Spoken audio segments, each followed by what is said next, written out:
Hi, let's carry on with our introduction to the C-sharp D box. This clip I'll try to show you what notes you have to play with and what you can do with those notes to some extent. There'll be a lot of talk and not much playing, but hopefully it'll be useful.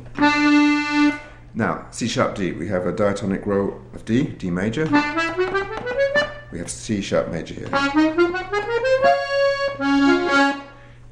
Why that choice of rows? Well, this is called, we could call it a semitone apart box because the two rows are a semitone apart. A lot of other systems of diatonic accordion playing will use rows that are not a semitone apart but a fourth or a fifth apart, depending on which way you look at things. In English music, a lot of players play a DG system, so they'd have this row in D and this one in G. And on a continent, a lot of French players will have a lower pitch system with this row in G and this row in C. And then in Italy and Germany you get CF and other combinations.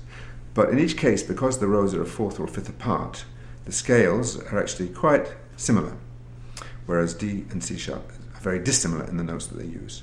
So that a continental or an English box player can pick and choose notes, many notes, not all of them, but many notes are available in both directions. So you can get any note on this row in a different direction.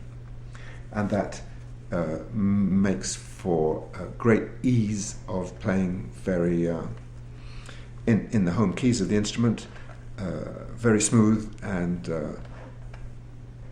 performances with very coherent bass accompaniments using the left hand, because a player can decide on the harmonic structure of a tune, play the chords that he or she wants, and then depending on which chord is playing, go and get all the notes of the melody from one row or the other without having to change the bellow's direction and disrupt the chord pattern. And so you'll hear a lot of wonderful music played on those systems. However, we have other advantages. We don't have the advantage of that chordal playing quite so much, but our main advantage is that we have all the notes of the scale. In fact, we have, because we have 7 tones in each diatonic scale, there are 7 tones here and 7 there, that makes 14, but there's only 12 notes in the chromatic scale, only 12 notes on the piano in Western music. So no matter how far apart the rows are, if you have 14 tones and there's only 12 that you need to have, you must have 2 duplicates. And we do indeed. So on a C-sharp D box, those duplicates are F sharp, which is on the push on the main row here. But we also have it here, where I suppose it would be an E double sharp or something. I'm not sure what it would be, but anyway, it is, let's call it F sharp. And then we have C natural, C sharp, which normally is on our D rows on the pull here. We also have it on the push there. Now that's just, and it's repeated through the octave, so C sharp would be here, here. That's what I'm talking about. Pull here, push there, and so on. F sharp would be here and here. Where would it be? F sharp is here, sorry. And F sharp will be, there we are, got it. Don't use that one very often. So these 2 notes, which some people call magic notes, are incredibly useful for us. Even though if we're playing in the key of D, we have F sharp and C sharp here. Why would we need them here? Well, because they're in the other direction, we can use them to help us phrase the tune, and in some cases also to make better choices to suit our left-hand chords. So whereas some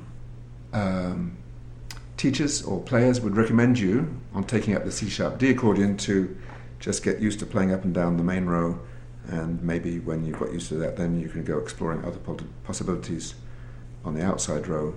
I would say BS to that. I would say get to know where your notes are and use notes on the outer row wherever possible, wherever it makes sense to use them. And it makes sense to use them in a lot of places. Use your magic notes of F sharp and C sharp, and of course you'll be needing notes for playing in different keys here as well. So I'll show you a bit about the magic notes in a minute. Now let's look at what scales and keys you can play in. Now we know that in Irish music we're going to be playing mainly in D, G and A and related minors. Quite a handful of keys, but most of them with one or two sharps. But people will tell you this is a chromatic diatonic box. And it's true, we have all the notes and they're very useful. So theoretically we can play in any key we want to on this box. However, it's not easy to do that. But I'll just show you how that might be possible just by playing scales, if I can remember them. But so D is easy enough. All on that row. Now the next semitone up would be E flat, which would be here. And then after that we get E, F, F sharp.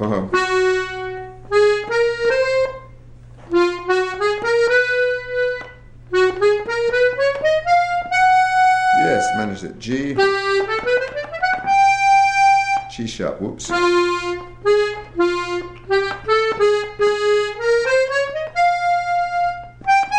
Yes, A, B flat,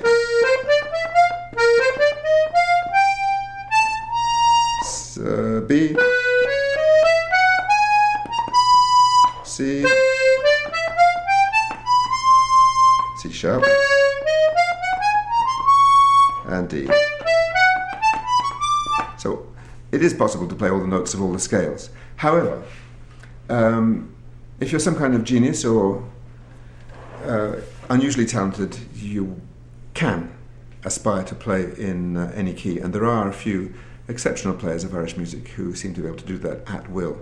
However, it's beyond the reach of most of us, and if we're not starting very, very young, keep it in mind as a long-range goal, but don't get too hung up about it if you don't achieve it. Everything is there, but because the push-pull patterns change and the shift in the buttons, it is tricky to play in other keys spontaneously. You might be able to learn by rote a piece in, E flat, but if I suddenly say to you, well, play me that tune you just played in D, in E flat, you'll probably tie yourself in knots. I certainly would be tied in knots. So don't worry about that, but the possibilities are there, but the potential of the semitone box is not so much that you can play in any key, it is that you have all the accidentals. You can play in a fairly good selection of keys, all the keys we need for Irish music pretty well, some more easier than others, but a lot of tunes will use accidentals, that means notes that are not in the main scale of the tune, and you always have them really handily placed on a box like this, be it C sharp D or B C. And here's a trick for remembering where to find all the notes in the scale. This row is a semitone lower than that row. Therefore, any accidental, you can easily find it if you look for it a semitone below the corresponding note on your main row in the same bellows direction. What I mean is this. So if we have D here, push. C sharp will be here on the push. If we have E here on the pull, E flat will be here on the pull. If we have A here, sorry, A is here, then we will have A flat, or as in more often we'll be needing G sharp right there. If we want B flat, well, B is here, come down, same bellows direction, C sharp, C natural, E, E flat, or D sharp. So I find that a useful way, or I did find it early on in my box playing adventure. Easy to find notes by remembering that simple rule. And in fact, the fact that they are in the same bellows direction is great. It allows us to do things that the Irish box players call rolls, 5-note rolls, which I don't use much of, but it does allow you to do that. It allows you to do neat little ornaments, other kinds of ornaments, and it also allows you to tackle certain kinds of chromatic tunes where the semitones often seem to be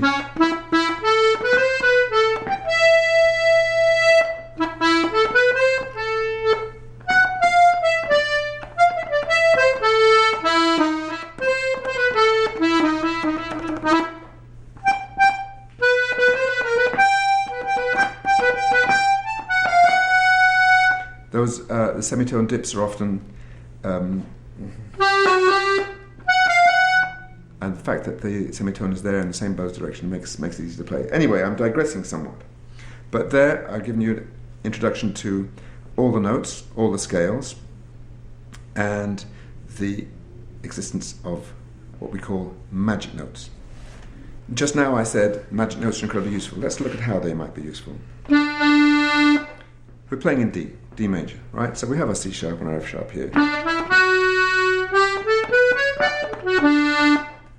If we're playing a scale or a passage that involves going up the scale in linear fashion, so D, E, F sharp, G, that'll be push, pull, push, pull. Because the F sharp is here. If we were to use the F sharp on the outer row on the pull, we could go push, pull. So 2 bellows movements instead of 4. Similarly, coming down, instead of playing, we can play. Now, we won't always want to do that, but it's very handy to know it's there, and it makes good sense to use it whenever it's going to help you with the phrasing or the feel of the tune. You might not always do it because your F sharp on the pull, F sharp on the push will fit with our D chord here. And if we're playing in D major and we happen to want, if you're using basses and you want to play a chord against the F sharp,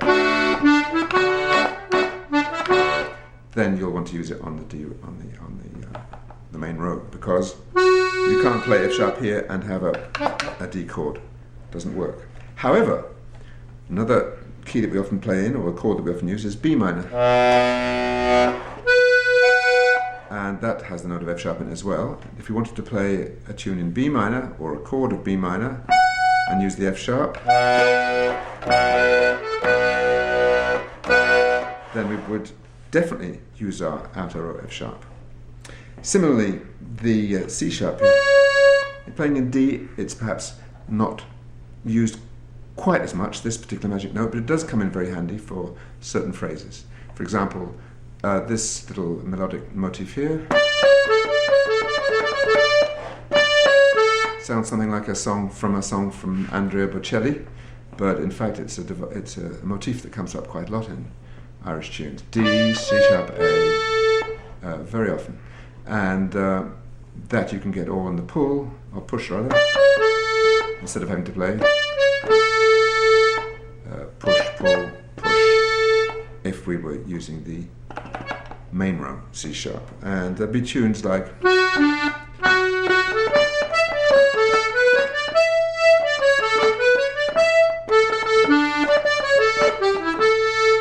are a number of tunes like that. So that's good to know that you have the push C sharp there. Also good for sliding into our D or playing D, C sharp, D. Similarly, G, F sharp, G. And that's an attempt at playing what Irish box players call a 5-note roll.